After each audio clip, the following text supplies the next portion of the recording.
So we were talking about all the different crazy graphs that we did. Piecewise functions, absolute value functions, square root, cube root. We looked at crazy looking graphs over rate of change. But this has got to be the craziest graph we've ever seen. Holy cow. That graph is crazy. Hey, I just met you and this is crazy. I'm not going to go down that road. No way. But here's my number, so call me, baby. So check this out. We've done this a long time ago. Like the fitness club is a $30 membership fee and charges $10 per month. So let's think about a sequence of numbers that's going to list the total cost at the end of each month of being a member. So at the end of month number 1, we've paid the $30 membership fee and we've paid $10 for that month. So we've paid a total of $40. Month number 2, we've already paid the membership fee. So by the end of the month, we're paying $50 in total. Month number 3, $60. Another, I think we get what's going on here, $70. Great. So let's do this. Let's sketch a graph of that sequence. So for the end of the first month, $40, then $50, and then $60, and then $70, and then $80, and so on. Every month we increase by $10. But wait a minute. Does it make sense to connect the dots here? Well, if you think about connecting the dots, that means, hey, does the price increase gradually as the days of the month increase? So like, we start off, we've paid $40 for the first month. The next day, have we paid like an extra 50 cents? And do we pay each day or do we pay all at the end of the month? Yeah, so connecting this with a straight line, no, don't do that. Doesn't make sense to. So then what do? Just leave the dots as it is? No, we need a way to represent that. And we represent that using this blue pentagon, which is our step function. Yeah. So here's what's going on. So if you think about it, we're going to make some steps on the graph. You join this club, and really what's going on is you pay $40 when you join. You paid $30 plus the $10 for the month. And then at the end of the first month,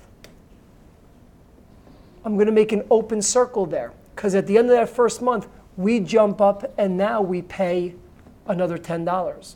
It's like at the end of that month, we're paying. And then same thing. We've paid $50 for the whole month. And then at the last day of the month, we jump up to $60.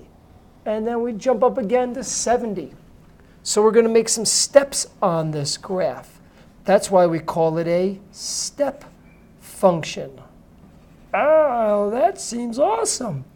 Yeah. So the closed circle means that on the first day of the month, I have to have the month paid in full. And then at the end of the month, so in this case, at the end of month number 7, I didn't really pay that 100.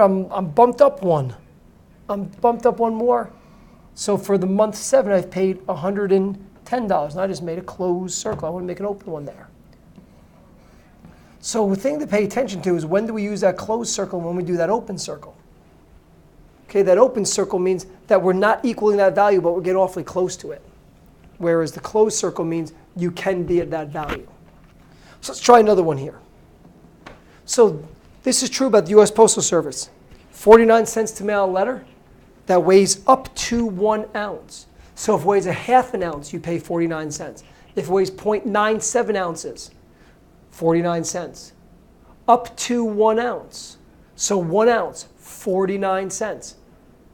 But when you go over it, 1.1 ounces, you're paying an extra 21 cents. So up to 1 ounce is 49 cents. Can you complete the rest of the table?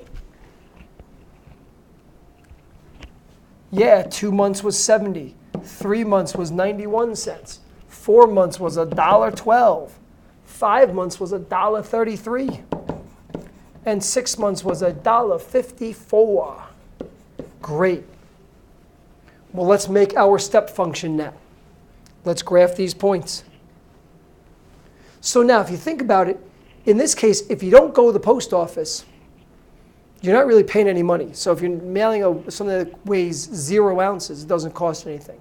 But as soon as you start paying, as soon as you start mailing a letter, you're right at 49 cents. I'm going to do an open circle on this side because it's up to and including 1 ounce. So I'm going to try to go just a little bit above the 50-cent line. Oh, it's my boy 50 Cent. I don't know any 50 Cent songs, so I'm not singing it.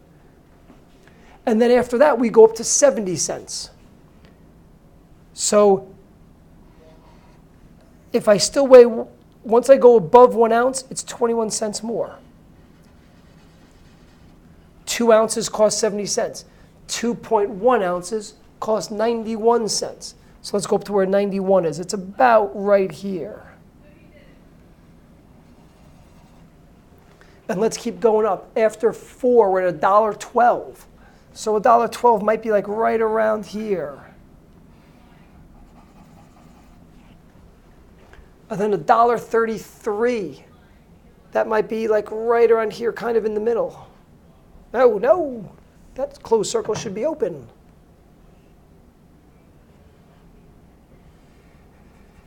Something like that is close. And then our last one's $1.54. So we're up here, going over. So that is our step function. So the things to be careful about are what side you put the open circle on and what side you put the closed circle on. It depends. Is it up to and including? If it's up to and including, then the dark circle, the filled in circle is on the right. But if it's just up to this, then the open circle is on the left side. So good work here. Nice job. No 50 Cent.